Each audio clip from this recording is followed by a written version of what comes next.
د توانایي د سیکرټري ښاغلي نثار احمد د بردیر ضلع دوره په منصوبو روان کار دی زر تر زره مکمل کړي شي. پراجیکټ ډایریکټر ته هدایت.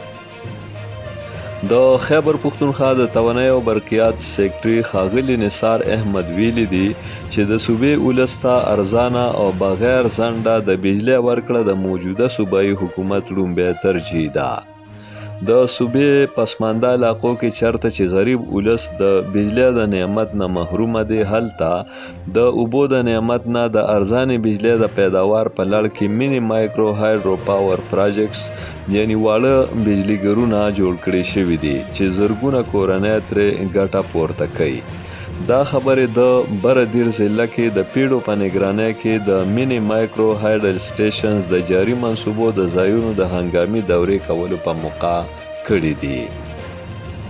دا دوره د تعمیراتي کار د ځنډ او ځینې ځایونو کې د کار د بندیدو د شکایتونو ترلاسه کېدو حوالې سره وکړه. پراجیکټ ډایریکټر فیصل داوړ، اسسټنټ ډایریکټر مانیټرینګ عبید الله خان او نور واکمن هم دوی سره موجود وو. د توانایي سیکرټري ښاغلي نثار احمد وویل چې د توانایي روانې منصوبې د فاسټ ټریک پالیسي تر مخه په ټاکلې موده کې مکمل کول لوی چیلنج دی. د وزیراعلی او چیف سیکرټري د احکاماتو په رڼا کې د منصوبو د معاملاتو د شفافیت او په ټاکلې موده کې ترسره کولو سختۍ سره مانیټرینګ کولی شي.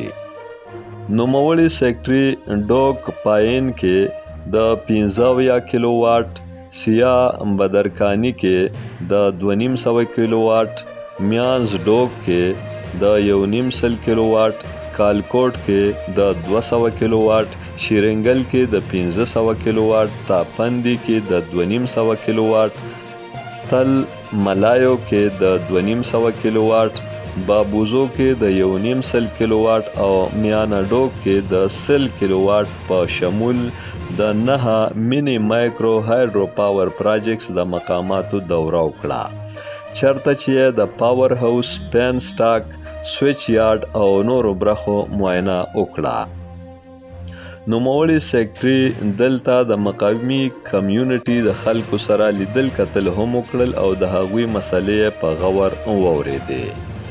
د توانایي او برقیات سیکرټري ښاغلي نثار احمد متعلقه پراجیکټ ډایریکټر او د هغه ټیم کې شامل نورې عملې ته سختۍ سره وارننګ ورکړ او وی ویل چې د ګرمۍ موسم کې عوام ته ریلیف ورکولو د پاره دی په دغه منصوبو روان کار زر تر زره مکمل کړي شي او د معیاري تعمیر په لړ کې د هر ډول لاپرواهي او بېغوري به د زغملو نه وي. د توانایي صوبایي سیکرټري ښاغلي نثار احمد مقامي خلکو ته باور ورکړ چې د فنډز فراهمۍ سره پاتې ټولې منصوبې به ډیر زر مکمل کړي شي. امجد علي خادم، پښتونخوا ټي وي، پیښور.